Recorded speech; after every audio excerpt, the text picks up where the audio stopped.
I think the Iranians' behavior in terms of making those totally outlandish and unrealistic demands that you mentioned suggests that they're not in a hurry. Today is Tuesday, March 31st. This is Boundless Insights, and I'm Aviva Klompas.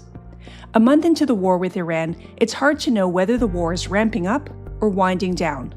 Iran has absorbed significant losses and damage, and yet the regime is still standing.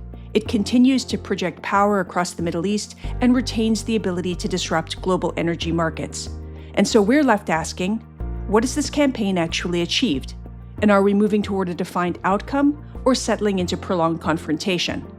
To grapple with these questions, I'm joined today by Ambassador Dan Shapiro.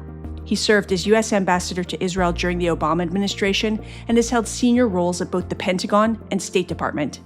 Dan is now a distinguished fellow at the Atlantic Council. He brings to this conversation deep experience in both diplomacy and defense. Let's get into it. Dan Shapiro, welcome to Boundless Insights. Thanks, Aviva. Great to be with you. I appreciate it. The state of this war with Iran reminds me of a Churchill quote. He said, "This is not the end, it's not even the beginning of the end, but it is perhaps the end of the beginning." So what I'm asking you first of all is, where are we in this war? Are things ramping up or winding down? I don't think they're winding down. I think President Trump had an opportunity, perhaps in the second week of the war, to essentially claim victory for having significantly achieved many of the military operational objectives, which were to degrade the missile and drone capabilities, the naval capability, the Air Force, air defense. And that could have been a short path to wind down.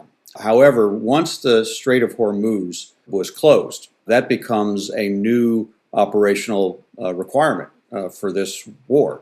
We can't end the war with Iran in total control of the world's 20% of the world's energy supplies. And so now the president has been given new options to consider, several of them involving ground forces. Two Marine Expeditionary Units are in or on their way to the Middle East, members of the 82nd Airborne Division, additional ground forces, maybe some special operations forces. And all of those missions that they are contemplating, whether it's to seize Karg Island, the oil export terminal, or islands or shoreline that control the Strait of Hormuz access, or special operations to extract the highly enriched uranium Iran possesses, all of those are going to add several more weeks to this war. And that's aside from additional escalatory elements like Israel's ongoing war with Hezbollah in Lebanon and the Houthis having for the first time now entered the fray with a couple of shots they've taken at Israel. So I don't think we're close to the end. I think we may have several more weeks of this war ahead of us. I wanted to ask you about one of the things you said, because I actually saw you tweet it as well. You said that, or posted as well, we're not allowed to say tweet anymore. You've argued that early in the war, when the United States and Israel took out Iranian leaders and were degrading key capabilities militarily, like the ballistic missile chain, that offered a window for the United States to just claim success and end the war. My question for you is, had that happened, Iran still would have had its highly enriched uranium. So was there really a viable alternative that could have contained Iran's nuclear program and regional aggressions without scaling up this war? Well, all of this derives from the, I think, rather lack of clarity that has characterized the strategic objectives of this war from the beginning.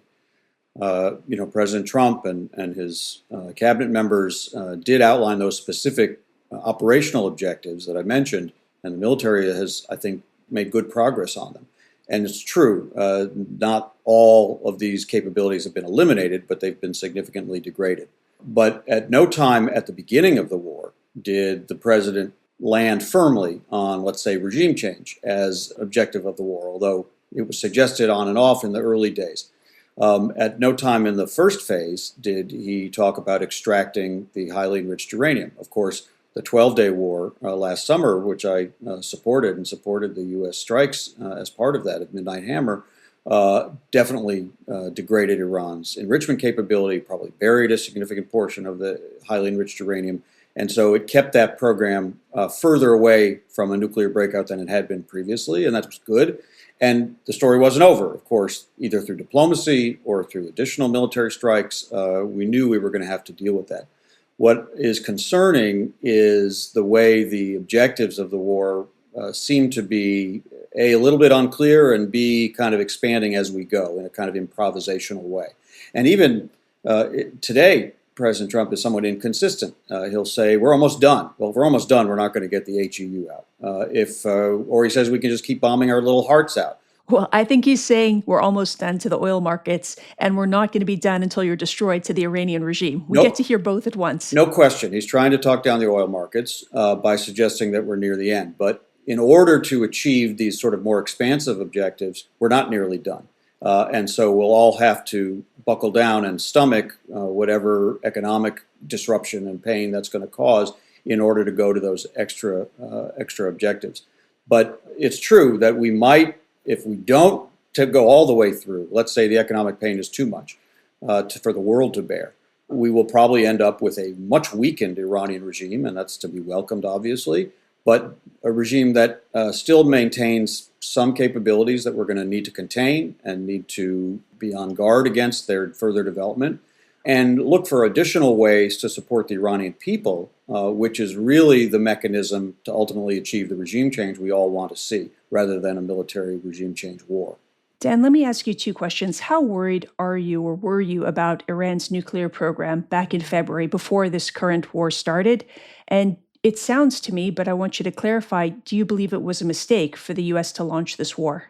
So the 12-day war last summer was inevitable and necessary, in my view. I was serving in the Pentagon during the last year of the Biden administration, running the Middle East office there. We were tracking very closely Iran's nuclear capabilities, and also the really strategically significant events that Iran attacked Israel twice in 2024 with hundreds of ballistic missiles, really demonstrating a new willingness and capability to conduct state-on-state, not deniable, not through proxies, state-on-state acts of war.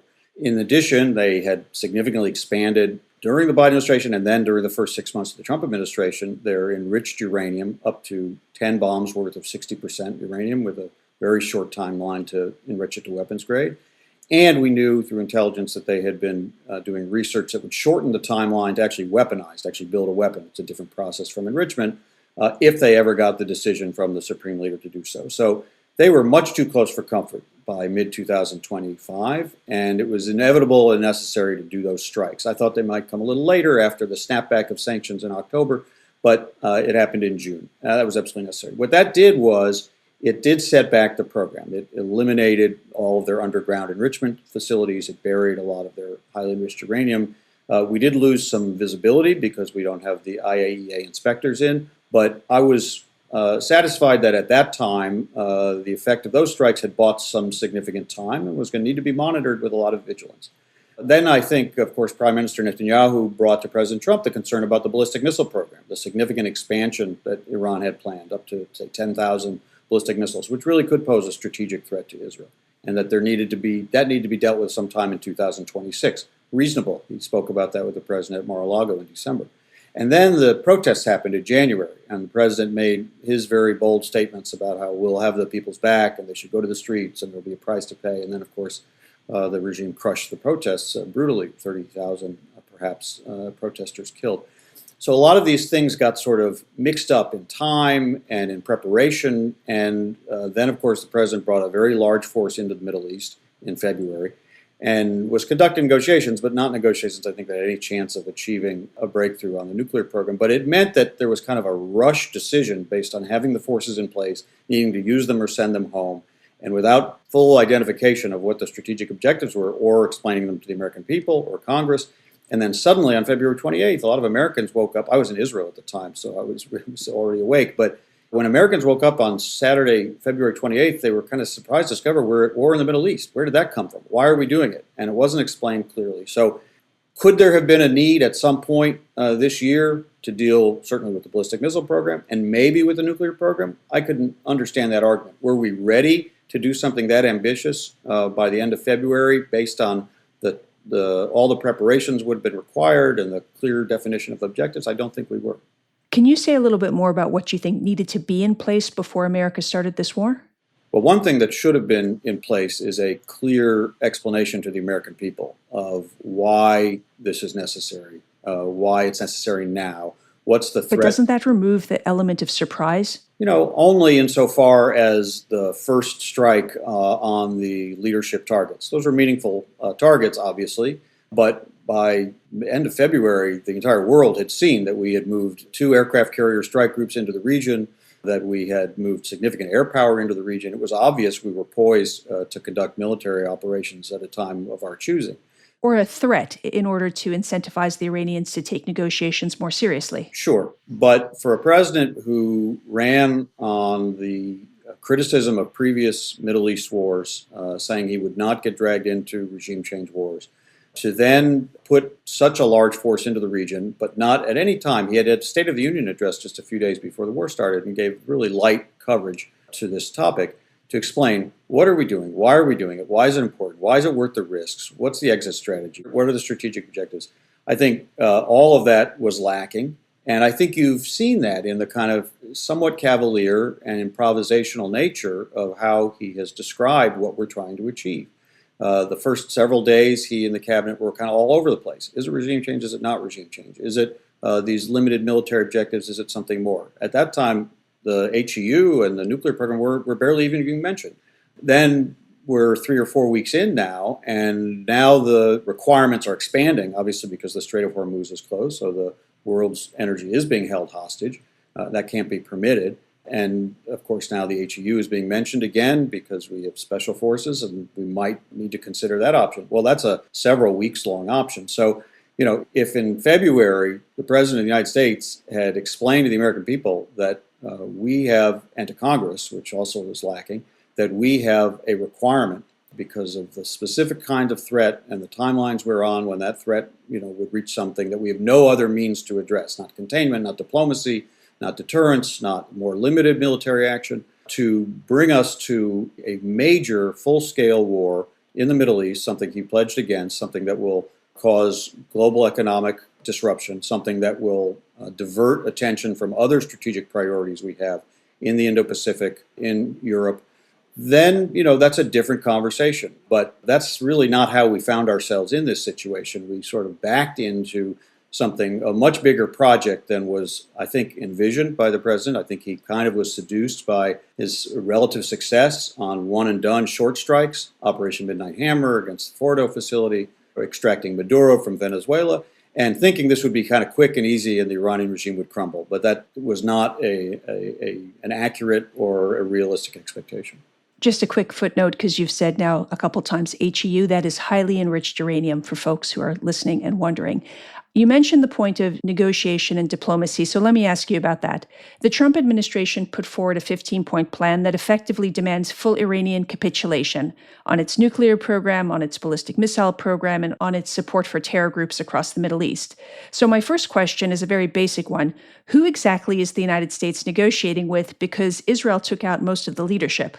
It seems that they are negotiating primarily with the Speaker of the Iranian Parliament, Mohammad Bagher Kalibaf, considered a hardliner, considered someone close to the IRGC leadership, former military person himself, a former candidate for president, and had been sort of close to the leadership that's now been eliminated. Now, exactly if he's really the person in charge or if there are other IRGC figures who are also very influential, it's a little hard to say. Of course, the foreign minister has some role, probably texting back and forth with Steve Witkoff, but he's not really a decision maker, never really has been. And certainly, even if Kalibaf was a hardliner in some earlier phase, people can change their views based on their own interests, based on their survival instincts, based on the options available to them. So I don't rule out that he could be a channel to achieve some sort of deal. Yeah, so Iran responded to the American proposal by rejecting it and putting forward its own maximalist demands. They want reparations for the strikes that have taken place on Iran. They want sanctions relief, the removal of U.S. bases from across the Middle East. They are not interested in giving up their nuclear program and not their ballistic missile program. In other words, both sides have now presented demands that they know the other side just wouldn't accept. So what exactly is going on in the negotiation here? Right. I'm not sure there's much of a real negotiation so far. There have been these plans produced on the internet, and I guess they seem to have some validity. So there's clearly been some messages passed, perhaps by Pakistan, maybe a couple of other countries. It's possible there's even a little bit of direct contact. The president said there's both indirect and direct contacts. I don't think there have been any actual direct meetings, at least none have been made public. But based on what you described, these totally incompatible sets of demands, it's very hard to be optimistic about a deal being reached in the short term. The president's trying to sound very optimistic, I think, as a way of trying to talk the markets down. And he's done that a couple of weekends in a row, especially before the Asian markets opened on Monday, to try to depress oil prices and keep stocks from plummeting. It was less successful when he did it Sunday night this week. And as we're talking, I think Brent crude is about $116 a barrel. That's pretty high. So I think it's hard to be optimistic that this is going to reach a deal in the short term. I think the Iranians' behavior in terms of making those totally outlandish and unrealistic demands that you mentioned suggests that they're not in a hurry. And, it's clear that the U.S. and Israeli combined military campaign, which has been extraordinary in its coordination and a lot of its achievements, and there's much to learn and appreciate about the effectiveness of those strikes, it's definitely succeeded in degrading many of those capabilities we spoke about. Iran started this war as the weaker party, and they're weaker still than when the war started. But the weaker party still has cards to play. And in some ways, the weaker party's cards become more valuable over time. We're seeing that in the economic cost rising with the supply chain disruptions of oil, gas, fertilizer, other materials that are not coming through the Strait of Hormuz. We're seeing that in Iran's still continued ability, even with its degraded capabilities, to conduct some quite accurate strikes against U.S. military bases, air defenses. Some strikes, unfortunately, have gotten through the Israeli air defenses as well. And so I could imagine, if both sides are actually minded to a deal over the next, let's say, 2 to 3, maybe 2 to 4 weeks, of a gradual de-escalatory cycle of the military strikes in both directions and the diplomacy. And there will be pressure on Iran from other countries to eventually relax this closure of the Strait of Hormuz. Maybe a deal could be reached in that time frame, but it's not going to happen in days. I don't think it's going to happen in a week. And it probably can't be fully meeting all of the U.S. demands either. The full extraction or relinquishment by Iran of the highly enriched uranium, not on this kind of time frame. The full dismantlement of whatever remains of their missile and drone program. They will feel strongly, any Iranian leadership of this regime's character will feel strongly that they want to establish some deterrence against future attacks. And so they will try to hold on to some of those capabilities as long as they can. So the best deal that's available right now is definitely an unsatisfying deal. It definitely is something that will feel like it didn't complete all of our desirable objectives because this regime is so dangerous and so ideological and so hostile. And of course, we don't want it to have any of those capabilities. But the truth is that wars tend to end messy.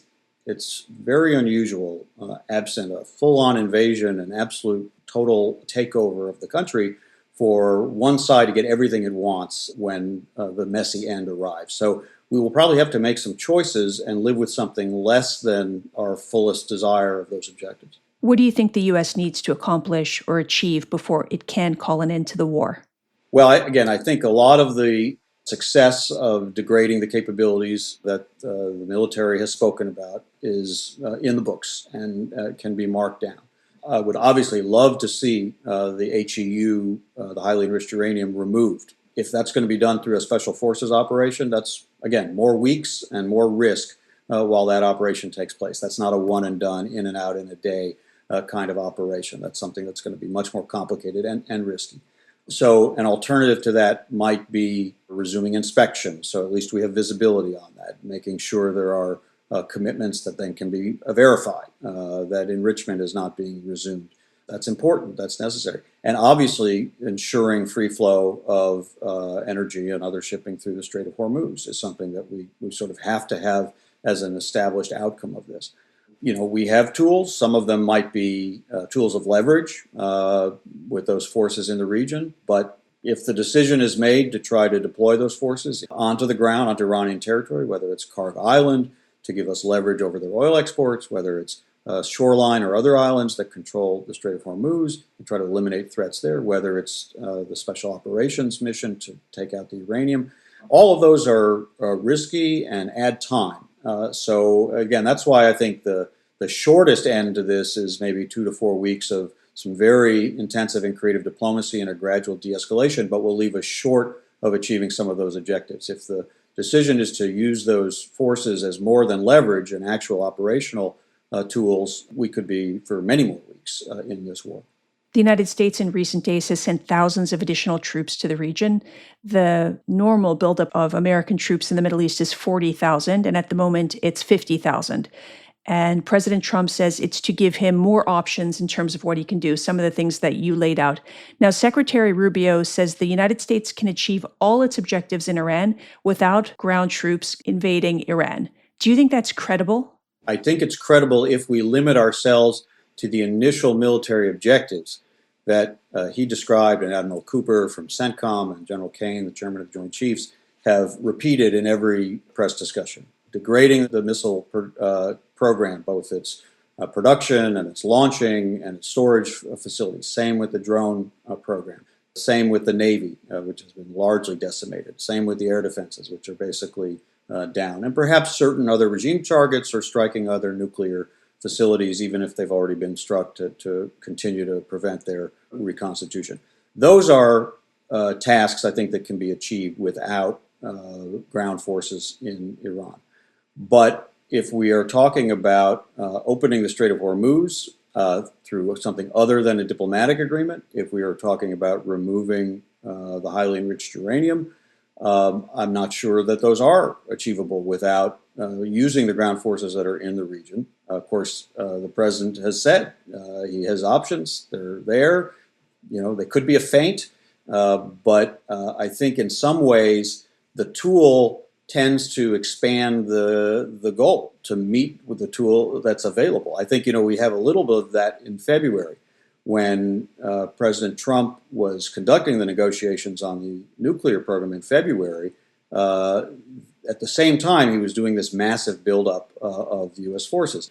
And at some point, you bring a force like that to the region, you have to either use it or send it home or send some of it home anyway.